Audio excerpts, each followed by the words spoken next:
안녕하세요. 18.5도입니다. 오늘은 영화 콘크리트 유토피아에 나오는 바퀴벌레 이야기를 좀 해보려고 합니다. 그래서 영상을 만들었는데요. 영탁이를 통해서 바퀴벌레 이야기를 좀 해보려고 합니다. 영화를 아직 안 보신 분이라면 스포가 좀 있기 때문에 참고하시면 좋겠습니다. 영탁이의 소망은 아파트를 갖는 겁니다. 그의 이름은 원래 모세범이죠. 자신에게 사기를 친 진짜 김영탁에게 돈을 받으러 황궁 아파트로 향했고 몸싸움을 하다가 김영탁을 죽이게 됩니다. 그 과정에서 김영탁의 입안에 흰색 바둑알들을 마구 쑤셔 넣게 되죠. 그리고 지진이 나서 공교롭게 자신이 죽인 김영탁이 됩니다. 흰색 바둑알과 검은색 바둑알은 우리 사회가 가지고 있는 이분법적인 어떤 사고를 의미하죠. 적이 아니면 내 편이라는 진영 논리입니다. 남던가 쫓아내던가. 내가 정해놓은 유토피아 공간에 누구도 들어올 수 없습니다. 자신이 돈을 지불했기에 자신의 아파트고, 그래서 영탁은 진짜 영탁을 자신의 공간으로부터 내어쫓기 위해 입에 흰색 바둑알을 가득 채워서 죽이게 됩니다. 상징과 같은 거죠. 영탁의 이름이 모세범이라고 했는데요. 성경에 나오는 모세에서 따온 것 같죠. 말라버린 한강을 건넌다든지 물이 터진다든지 지팡이를 들었다든지 하는 장면은 모세에게서 따온 장면입니다. 또 배신자들의 집에 빨간색으로 칠을 한 장면도 이스라엘의 유월절 명절을 비틀어서 따온 힌트 같습니다. 양의 피를 발랐던 표식에서 따온 거죠.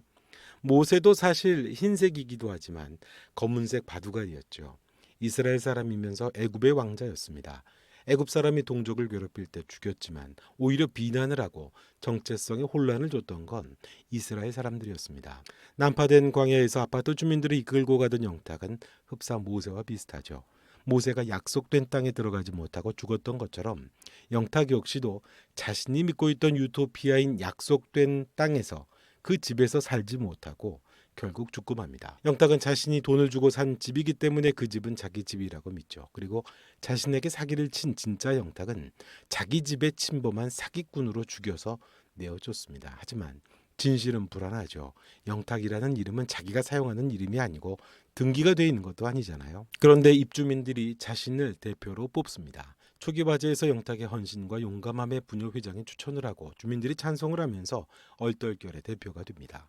그건 영탁에게 아파트 주민으로 인정받는 기회이기도 합니다. 처음에는 소극적이고 말도 못했지만 여러 사건들 속에서 헌신적이고 열심인 영탁에게 주민들이 아낌없는 지지를 해주게 되고, 영탁은 점점 더 과감해지고 단호해지게 됩니다. 마치 광야에서 지도자가 되어가던 모세와도 비슷하죠. 영탁에게는 자신의 집을 지키는 일이기도 하지만 외부인이었던 자신에게 주는 기회고, 점차 그건 확고한 믿음으로 바뀌게 됩니다. 자신도 주민이라는. 영탁은 자신이 갖는 권력을 이용해 남용한 적은 없습니다. 독단적인 결정을 하는 일이 없죠. 주민들의 합의와 의사에 따라서 자신이 해야 할 일을 했고 단호해질 뿐입니다. 하지만 식량 문제로 인해 악화되는 상황이 결국 사고를 일으키게 되고 부녀 회장의 아들이 죽게 됩니다. 영탁은 자기 아파트를 지키기 위해 더 독해지죠. 하지만 그러다가 진짜 자신의 정체가 탄로나고 맙니다. 주민들의 시선은 싸늘해지고 영탁은 궁지에 몰리게 됩니다. 마치 궁지에 몰린 바퀴벌레처럼요. 우리가 선택받았다고 믿는 조직은 우리를 정말 선택받은 자로 대할 수 있을까요? 외부인이 구성원이 될 수 있을까요? 동경하고 사모하는 구성원이 될 수만 있다면 최선을 다하겠죠. 그런데 우리가 만들어가는 유토피아는 언제부턴가 그런 세계가 아닙니다. 우리가 만드는 유토피아는 계급으로 구분짓고 흰색과 검은색 두 종류로 나누는 세계입니다. 아파트 안에서 배식도 계급에 따라 이루어지지만 더 넓게 확장하면 우리 사회가 모두 계급으로 이루어지게 됩니다. 누군가는 동경하는 황궁 아파트에 거하는 최상위 조직원이고, 누군가는 들어갈 수 없이 바깥에서 얼어 죽거나 하루하루 생존을 위해 살아야 하는 계급이죠. 크게 보면 흰색 바둑알과 검은색 바둑알만 있습니다. 계급의 최상위는 다른 계급을 허용하지 않습니다. 영탁이는 그 계급 바깥에 있던 구성원입니다. 스스로 열심으로 조직을 지탱하지만 그런다고 달라질 수는 없죠. 자신이 사기를 당해서 억울하다고 해도 달라지는 건 없습니다. 그 경계가 사라지는 건 아닙니다. 계급은 영원히 남고 넘을 수 없는 벽입니다. 영탁이도 그 계급 바깥에 있기 때문이죠. 자신이 들어갔다고 믿었던 구성원으로부터 부정됐을 때 영탁은 독단적인 행동을 합니다. 또 한번 살인을 하는 거죠. 옆집 사는 아가씨를 밀어 내쫓아 또 죽입니다. 하지만 그렇다고 해서 달라지는 건 없습니다. 영탁이는 자신의 노력이 조직원의 구성이 될 수 있다고 믿었던 거지만 실제로 자신의 열심과는 상관없이 위치는 정해진 겁니다. 영화 후반에 가짜 영탁이 죽였던 진짜 영탁의 입에서 흰색 바둑알들이 쏟아지죠. 자신이 분노하며 쫓아냈던 흰색 바둑알들이 많은 사람들 앞에서 영탁이에게 내뱉어집니다. 내가 내어 쫓으며 가지려던 유토피아는 죽은 사람이 끝까지 뱉어내며 허락하지 않는 곳입니다. 영탁은 리더가 돼 주민들과 바퀴벌레를 잡았지만 이제는 자신이 바퀴벌레가 된 거죠. 자신이 바퀴벌레로 내어 쫓아 죽였던 진짜 영탁에 의해서 모세범은 자신이 바퀴벌레 신세가 되는 겁니다. 영화 초반에 바퀴벌레가 쏟아지죠. 그 바퀴벌레를 주민들이 밟아서 죽입니다. 그리고 외부인들을 바퀴벌레 같다고 하면서 혐오하고 바퀴벌레로 부르기 시작하죠. 밟고 쫓아내야 하는 바퀴벌레. 주민들의 힘에 의해 흩어지며 도망가는 외부인들의 모습이 영화 초반의 바퀴벌레들과 비슷합니다. 하지만 영화 후반 외부인들의 습격으로 인해 황궁아파트 주민들이 밟히고 두들겨 맞으며 살기 위해 도망을 치죠. 자신들이 조롱하던 바퀴벌레와 흡사합니다.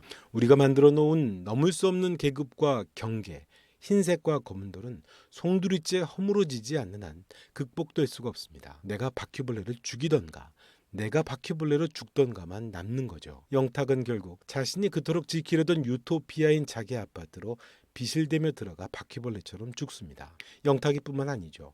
자신들이 바퀴벌레라고 혐오하며 정의했던 외부인들에 의해서 황궁아파트의 주민들도 바퀴벌레처럼 밟히고 죽고 쫓겨나게 됩니다. 내가 바퀴벌레라고 쫓아내며 만드는 유토피아는 내가 바퀴벌레가 되어 도망해야 되는 곳이 됩니다. 그것이 우리가 만드는 차가운 유토피아라고 영화는 말하는 것 같습니다. 바둑돌은 두 색밖에 없습니다. 흰색 아니면 검은색.